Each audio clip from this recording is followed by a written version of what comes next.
so Shaariz said that we can't do anything funny in this review. Oh yeah. So I guess we're just gonna have to be serious. I'm sorry, sir. I'm sorry. Oh.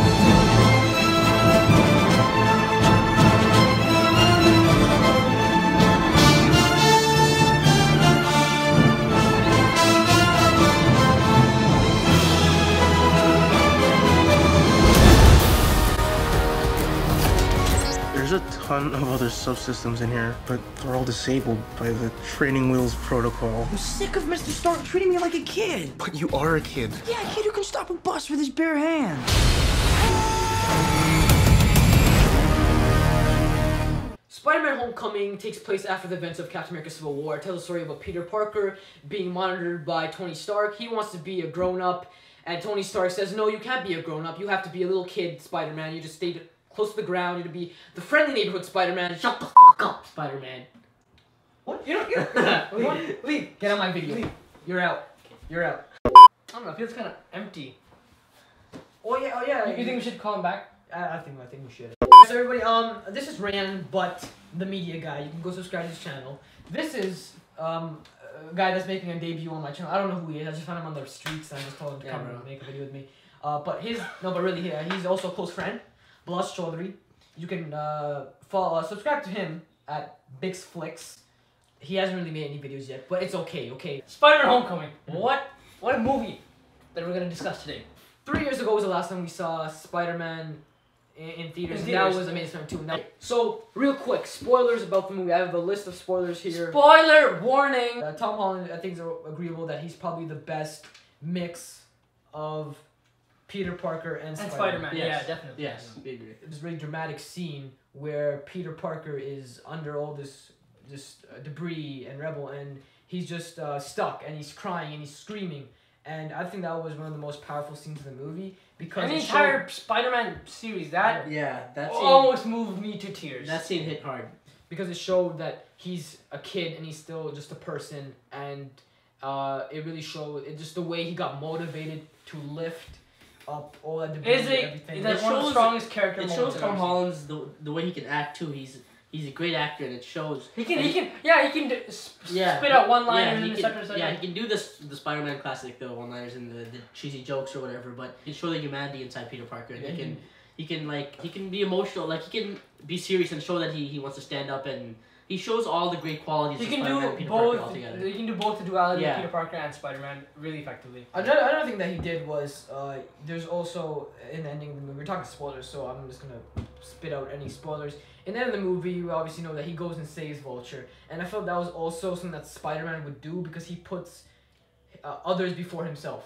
There's even like Vulture's wings are like getting electrocuted, and like he's beat up, he's bloody, but all he cares about is that like he's gonna like what were the wings? They're like gonna like explode. Yeah, they're gonna blow up because they're gonna blow up. So he's like, stop! I'm trying to save you. That's exactly what he would do. Yeah, that's another thing about Tom Holland's Spider-Man. That is, he's not only jokey. He does not only have the Spider-Man voice, but he shows just things that Spider-Man has, the feelings, the emotions, the characteristics that Spider-Man has. Tom Holland did a really good job in showing that. And Peter Parker also. Peter Parker felt like a realistic nerd that of today's day. It goes back to the high school thing too, where Peter Parker or Tom Holland can do again with the mix and how he can do Peter Parker and Spider-Man. So with Peter Parker in high school, he shows the kid inside of him. And the thing about Spider-Man is that Peter Parker and Spider-Man, they're the same people, but that's like the way Peter Parker hides his identity. He's supposed to be Peter Parker is this one person, and Spider-Man is this other person. They're like completely two different characters inside one character. Spider-Man is jokey. He's like who he like wants to be. He wants to be confident, and he can be that when he puts on the mask. But when he's out of the mask, he is Peter Parker. He's shy. He's awkward. His uncle died. His parents left him. He's socially awkward. You know, he doesn't have that many friends. He's not the most popular kid in school, but he's really smart and intellectual. And Tom Holland captured both of those aspects very well. Like it showed. Like nobody can say, hey, Peter Parker, that could be Spider-Man. Oh yeah. Speaking of Tom Holland's Peter Parker, we all know that was great. We saw that in Civil War. I'm just glad, I'm satisfied with his Peter Parker and Spider-Man. Another thing that I didn't really like about the movie was I felt that they made Peter Parker too weak. Or Spider-Man too weak. I know I said this in the non-spoiler review. I know it's an origin story. Oh, not an origin story, but it's kind of the beginning and he's still young. It's like year one or something. But I still felt like they should at least give him a chance of it. I mean, the fact that he can go against people like Captain America and Bucky and Falcon, and he can't beat simple robbers. Since he's actually strong, but he's weak in the sense that he's inexperienced. That he doesn't have. He's kind of like Superman, or like Superman in the comics.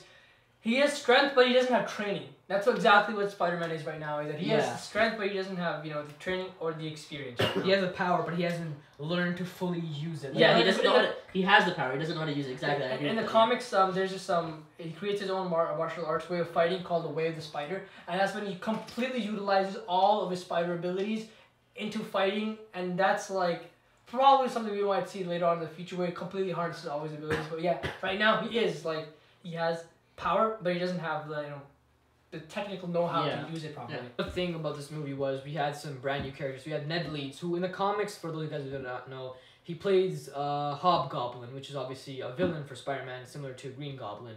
And in this movie, they changed him up a bit. They basically made him like the Ultimate Spider-Man character, Gank. Yeah, Gankly, and kind of put him in Harry Osborn's spot. Yeah, they literally say that in the movie, Peter Parker literally says that you're my best friend. So they kind of put him there. The thing is, I feel like this character was there just so the movie could be funny. And he's definitely like the typical funny comedic. He is the comedic relief of this movie for sure. Yeah, and the thing is about this movie, a lot of people were complaining about this character before. Watching this movie, I felt like he was a fun character. I felt like he was a nice new character. I felt that he works for this sort of Marvel tone that they were setting up. Mm-hmm. And I don't know what they're gonna do in the future. He is Ned Leeds. I don't know about him finding out about Spider-Man right away from the beginning. That was some people had problems with that. I also kind of had problems with that because I don't like the fact that everybody. Because the thing about Peter Parker was so special is that nobody knows he's Spider-Man. He just keep that from his. I liked it how they made the excuse for Peter Parker in this one where what if she doesn't like who I like? She gets disappointed that I'm Spider-Man, right? Because in every other movie the excuse is that it's too dangerous to tell that I'm Spider-Man because I don't want to hurt you. But in this one, it's like it's more relatable. It's more it's more relatable. That's what a teenager would He's a teenager. It makes sense because he's like, what if she gets disappointed because I like her? What if she gets disappointed that I'm who I really That's just am. me. Overall, Ned Leeds was a very, very fun character. He was a good addition to this new Spider-Man series. I do think that he maybe won't become Hobgoblin, but I think maybe a lot of people are speculating that his father, who might be Ned Leeds Sr. And that would kind of be like Harry Osborn. Harry Osborn, because how like his best friend's dad is like his worst enemy. Exactly. So, or I feel like maybe they could kill Ned Leeds off in the future. Other characters that we had in this movie was Flash Thompson, played by Tony Revolori, which a lot of people had complaints about, saying that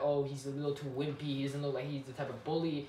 But I liked Flash Thompson. I liked him too. He was a different version of Flash that we haven't seen before. He's still a bully, but he's a realistic bully that you would see nowadays. Like, we don't always have those jock bullies anymore. It's more, the game has kind of changed. I feel like that's the type of bully that if you went in high school, you would see that type of bully.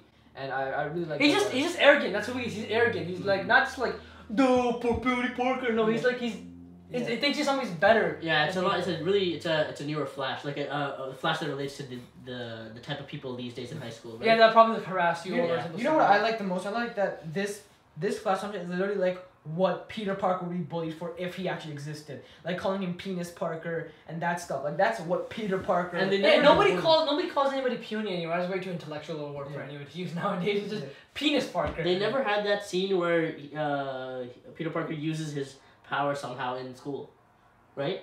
Because like in the Amazing Spider-Man thing, he's using a basketball court. Yeah, and right? Spider-Man. I would have liked that if they had a scene where maybe Peter Parker was fighting at his school. I like that. It might have been satisfying. If he was fighting, it would have been satisfying. But I liked a little bit. That happens in the comics. That happens in the Amazing Spider-Man.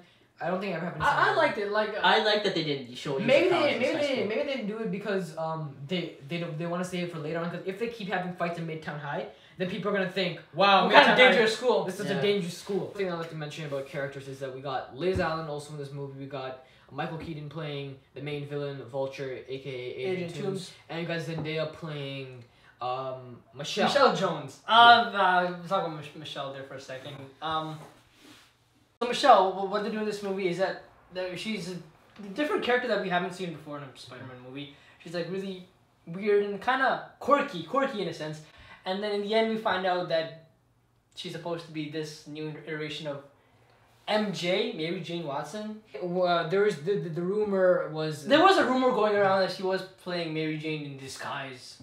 that she probably was gonna reveal herself to be Mary Jane. There's a big rumor going on about that. When it was revealed that she's playing, or when she said MJ, similar to a lot of people comparing to The Dark Knight Rises, how Oh, it was yeah. Joseph Gordon-Levitt Gordon-Levitt was like, oh, she's her real name, Robin, but he wasn't actually the Robin. It's kind of like, I feel like it's kind of like that, where it's like, I don't actually think she's gonna be playing Mary Jane. I think she won't be playing the Mary Jane we know and like love and all that stuff. I think that eventually they'll have the real Mary Jane, but I just feel like that was just kind of like for a now. nod. This is just an Easter egg or like something. a nod or whatever. I'd be happy if she was Mary Jane. I'd be happy, but if they did it straight up, like if she came, like Zendaya, I'm probably gonna put pictures somewhere here, where Zendaya has red hair, and she looks like she can play Mary Jane. She looks, and she's good looking as well. Yeah, she's good looking. The way they like, I'm pretty sure like the makeup team could probably like. Well, for me, like I'm not that much of a comics guy, so I don't really care that if they turn out to like if they want to go towards the comics more. I'm fine if they perfectly just like go on if she turns out to be Mary Jane, because I think she turns out to be a love interest with. I think with she Peter does have a Parker. thing for. Yeah, I hope that happens. That That kind of reminds me of Liz Allen more. That's more of a comic book Liz Allen. That's how Liz Allen kind of is. Yeah, Liz Allen kind of quirky and Yeah. stuff. But Liz like, Allen. With her being Liz Allen was actually more like Yeah, I Mary was just Jane. gonna say Liz that. Allen was more like. She was the popular nice one. Exactly. Yeah. they switched roles kind of. Like Liz Allen was more of Mary Jane than.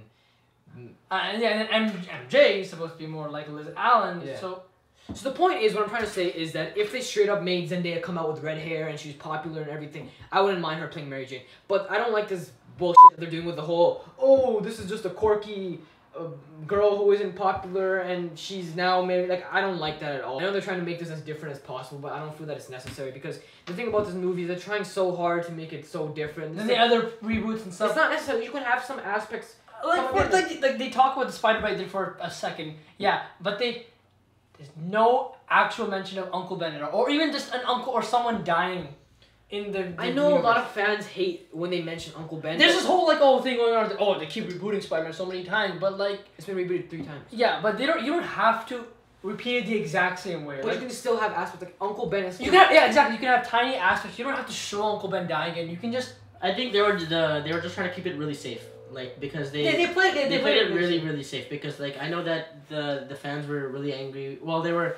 gonna be pissed if anything like this, like the same reboot happened and they started from the beginning, where they'd be like showing everything like the like. Oh from no, the this is beginning, such right? a different Spider-Man Yeah, movie. yeah. Especially in the beginning out of the way. It's Yeah, just Peter I liked Parker how they Civil War. focused completely on Peter Parker, trying to build him as a character.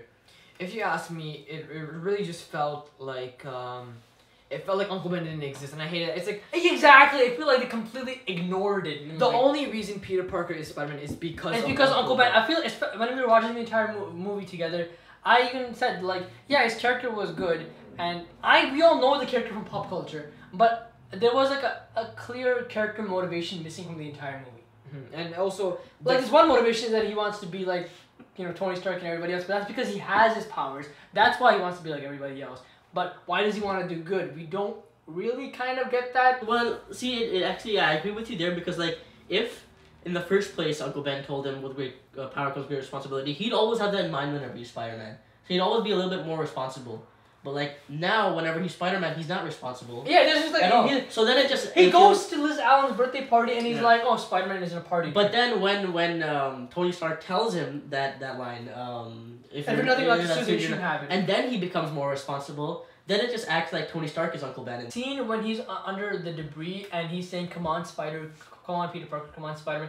I thought that is when they would probably put in a flashback of Aunt May telling Peter Parker, like, oh, Ben always used to say great power comes with responsibility or something. And then maybe mix in with maybe Tony Stark saying, if you're nothing without the suit, then you shouldn't have it. If they had a flashback, it wouldn't hit me as hard as the one they did with Tony Stark. But if since the beginning they had Uncle Ben, If they from said the it beginning, before, and then in that scene they put Oh, Uncle Ben, yeah, that would hit me you harder can't than Tony just Stark. throw Uncle Ben in, Yeah. obviously. Yeah. So if they just put a flashback, I'll be like, oh, they're just trying to like fit him in there. Then. Exactly, yeah. Uncle Ben is Peter Parker's motivation. And the thing that I say is that if they do, how many times have we seen Batman's origin story? We've seen his parents get killed in video games, animated movies, everything. Okay, in between like 2005 to 2016, alright? That's an 11-year time span, Yeah. right? We saw it in Batman Begins. We saw it in Arkham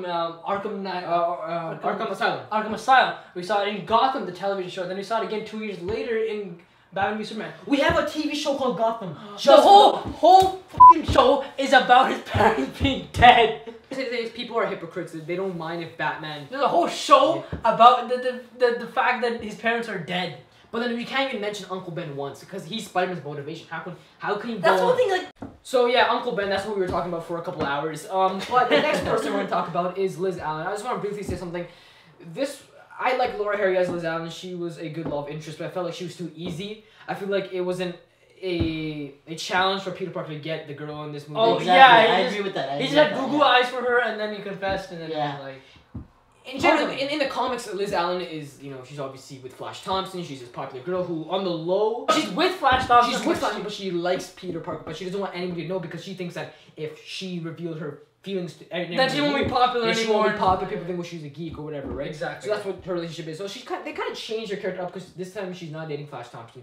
This time she doesn't care She's about smart. that. Yeah. Like I said, they reversed her role in Mary Jane. She felt more like a Mary Jane. She felt more like a Mary Jane, than Liz Allen. The biggest twist of the movie was obviously Michael Keaton's Vulture being her father. That was a big twist. Kind of reminded me a little bit of Norman Osborn in a way, how it would be. How one of Peter's closest loved ones, his father turns out to be his big villain. The rumor was that it was gonna be Michelle. Michelle's dad. Because we didn't know her last name, so we were like, oh, maybe Michelle Toombs. Michelle Toombs or something. So it ended up. So that was a big surprise. It was obviously her stepfather, and it was a big surprise. I like this twist because it made Vulture. He was already a great villain played by Michael Keaton, but this just made him shoot up to top. Yeah, made him personal. It Gave him personal. a lot of depth and give a little more to when he's fighting. Throughout the entire movie, he's like, I'm doing this for my family. I'm doing this for my family. You wouldn't understand. And then you see his family, and then it all just kind of makes sense now. Oh, it's not just a random guy who just stole Chitauri tech from the Avengers incident. He's just a normal guy, and even in the movie, his motivation is that he just got screwed out of his own company, and now he has to make a living. What does he do? He knows how to make technology. I feel like it was a little or cheap, a little easy to just be like, oh, it turned out to be Liz Allen's dad. It was that easy. It felt like just an easy way. I'm not saying that, but it felt like an easy way out to just give him more depth. But then with Spider-Man 2, it's what gives more depth than family, right? What gives more something that's more personal? The same thing with Spider-Man 2. Dr. Octopus, they just gave him a wife and then boom, made him more relatable. Yeah, I know, but if what else could you have done? He had a motivation for sure, and which was when he got screwed out of the business deal. So then he was jobless, and then he has a family to provide for. So that's I don't know what else you could have done. I haven't seen that before in the Marvel Cinematic Universe. I think I'm a little on the edge there. I think that it was a nice thing, and it gave a lot of depth, and it was good for the character. But I also feel like maybe it was just the writers were running out on what to do. It could be that, but I personally didn't have a problem with it. Yeah, I wouldn't say I had too much of a problem with it. I'd say it was a pretty good twist. I liked that it gave. I also love that scene where Peter is like, oh shit, this is a big deal. Yeah, he was so scared. He was so spocked. Yeah. When he found out. Same with Michael Keaton when he found out that Peter was. In that scene, the Come On Spider-Man scene when he's trapped on the debris, and the car scene when Keaton starts piecing it together that he is Spider-Man. Yeah. Those are one of the best scenes. Michael Keaton's character was great, menacing. I wish we saw more fighting scenes between both. And I feel like the fighting scenes, the biggest thing about fighting scenes is that there was how in fighting scenes sometimes the villain has upper hand and the hero. I feel like in this fighting scene it was just Vulture always had the upper hand. It was never Spider-Man had the upper hand. I didn't really like that. Well, I like that it was because Vulture had a lot more experience and he was a lot older and he knew a lot of things on how things work. He was like, oh, Spider-Man, remember when the wingsuit was going around and getting all the pillars for the thing so the roof would fall on him? And he was dodging everything. He was like, oh, it didn't hit me. And then it wasn't trying to hit you. Yeah, it shows that Vulture has some experience. Yeah, it shows that Spider-Man, he thought he was so good. He thought he was so cool with all his strength and his flexibility. But then he was like, you gotta think about it, man. He's hitting all the pillars. You gotta. I liked how Vulture was. He was stronger, but he was because of the experience, because he was older, and it showed the difference between how Peter Parker and Spider-Man he was very inexperienced and he was young, and it showed he was a kid. The movie was that they planted characters that we've that I like that they, when movies do that, when they plant characters in this universe. They did that with Betty Brant. Betty Brant. So Betty Brant exists in this universe, and she's probably gonna graduate Peter. Peter doesn't really look like a photographer in this movie. He looks more like a filmmaker, which is kind of cool. It's kind of a nice twist. There was a big rumor going on that Daily Bugle might just be something for paparazzis, but for superheroes. Yeah, so kind of like a TMZ type thing. Yeah, so that could be pretty cool. Scorpion, who we'll talk about a little more later on, but he was also planted in this movie, as well as Shocker and those people who are already planted in this universe. Another person who was planted was Miles Morales' uncle, who's played by none other than Donald Glover. Not playing Spider-Man, but he's playing like a Spider-Man's uncle. And also the whole mentioning his nephew thing. It makes sense. It makes sense. He's like he was like I'm a street hustler, but I don't need these type of weapons. I got a nephew in the neighborhood or something. Yeah, so I like that mention. And I also made a video about this on my channel somewhere. I talked about how Miles Morales probably exists in the MCU. So that was a nice. That was good. He does exist in the MCU, and I like that. So that probably means that in the future they might continue. They might pass the torch, kind of like what they're probably setting up with Captain America. So in the ending, around the ending, we got revealed that we're gonna be having an Iron Spider suit. When we saw the Iron Spider suit, I love that we have an Iron Spider suit. I think that we're probably gonna see more of it in Infinity War. I personally did not like how it looked. I wish it was just classic, like yellow and red. Like yeah it was kind of like a Ben Reilly type suit, but then it also had. It was like a metal Spider-Man suit. I didn't like that much. I do think that we might probably gonna see more of it in future Spider-Man movies, and maybe even in Infinity War he might wear it for a scene or something. I also had a cameo from Pepper Potts, which I thought she was gone. That was a nice surprise. Like Peter Parker rejects the offer to the Avengers, which I'm pretty sure in Infinity War that's when he'll join the Avengers, and obviously he's gonna stand beside the Avengers and fight beside them. But after he done fighting the Avengers, he goes home and he calls for Aunt May, and Aunt May's not there. He tries on his suit because he's trying to give it back, and Aunt May finds out who he is. This was probably one of the most disappointing things for me because I hated this. Aunt May's always supposed to not know Peter's Spider-Man, and it's there can be like hints that she might know. Yeah. But like in the Sam Raimi, a lot of people speculated that Rosemary Harris's Aunt May always knew Peter was Spider-Man. I like that, and it would have been fine if in Spider-Man 3, Tobey Maguire's Peter Parker said. When he goes to Aunt May's apartment and then he goes to meet her, then maybe he tells her I'm Spider-Man. Maybe that would have been fine, but that's because it's been 3 movies. This is the first movie. This is young Peter Parker, and the fact that Aunt Mary knows. It's just so dumb. It's so stupid. That's the biggest thing about his story, that he keeps it from his Aunt May. Yeah, that is. She shouldn't have to know. And it was so dumb. I hated it, and I still do. And I hope they cover it somehow. I don't think they will. If they did something that big. You don't think they will, but I hope they do. And hopefully it's just, she probably thinks it's a cosplay or a costume or something. Hopefully she doesn't, because I hate that. I don't want Aunt May to know, especially this early. Maybe in the future. I know in the Ultimate Spider-Man comics she does know, right, Aunt May? But still, I want it to still happen a little later. I don't like this. Yeah, it's different, and I can see why people won't like it. I liked it because it's a little bit different from what I've seen before, but I honestly was a little surprised. I would have liked it because that's one big thing I always liked about Peter Parker's story, and that he always has to hide from his loved ones who he really is. And with Ned Leeds, you couldn't really do that. So at least maybe with maybe Ned Leeds could help Peter cover his tracks in the sequel. But I guess if Aunt May's gonna know, that's interesting to see. I guess that's something I haven't seen before. I just hope that that isn't the case. And then last but not least, I think we should almost conclude. But Scorpion was planted in this movie, and from the end credits scene, looks like Sinister Six. But it also looks like Scorpion's gonna be the next villain for the next movie. It could be they could probably throw us off. It could be somebody else. But your guys' thoughts on Scorpion being the next villain? I wasn't really. I like Scorpion because I like the concept that spiders are prey to Scorpion. But I was really looking forward to maybe a Kraven or a Chameleon. I said this before, but I think the Kraven should be done in the future, like when Peter Parker's older. But I'm fine with Scorpion. I'm not too into all the villains of Spider-Man, but I like.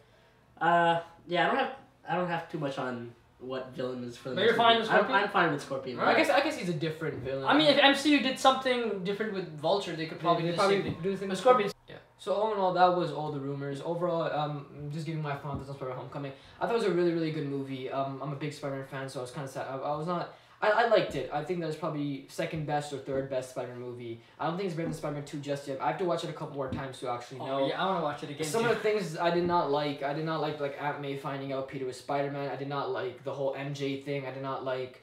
I just wish they. There's a lot of Iron Man influence in the movie too, especially with this AI in his suit. But that's the I didn't like the AI. I didn't like the tech. I wish he was just normal Spider-Man. I know they want to do something different, but it's not bad. It's not a crime to repeat To things repeat again. things, you can do the same things that you've done before, and that's not a bad thing. Yeah. Exactly. It's like, I agree with you. It's not a crime to do the things that you've done before. So anything Yeah, else? I thought it was a good movie. I wouldn't say it was like amazing or great. I thought it was a good movie. Everything was just perfect. Was good, and with the spoilers, I didn't have many problems with because I'm not too into the comics. So the things like Aunt Mary Jane and Liz Allen, all those Scorpion and all that stuff. So I'm not gonna criticize too much on those things. But I thought the movie was just good. It was a good movie. I wouldn't say it's better than Spider-Man 1 or 2. You can go follow Rayan, but his YouTube channel will be in the description, as well as Balaj Big Flicks. You can go watch the non-spoiler review video where we just talk a little bit about the movie on Rayan's channel as well. Hope everybody enjoyed, and we'll catch you guys, or I'll catch you guys in the next video. That was litty. Get a deal, but I'm ballin', ballin'. I came from nothing to something like it's nothing. Yeah, you know I done it. That is no discussion, bitch. I'm ballin', ballin'. I made a promise, I'ma turn these zeros into tens and commas. Bitch, I'm ballin', ballin'. Closing $1 million deals, catch me swerving, burning $100 bills. How I feel when you ballin', ballin'. Going places they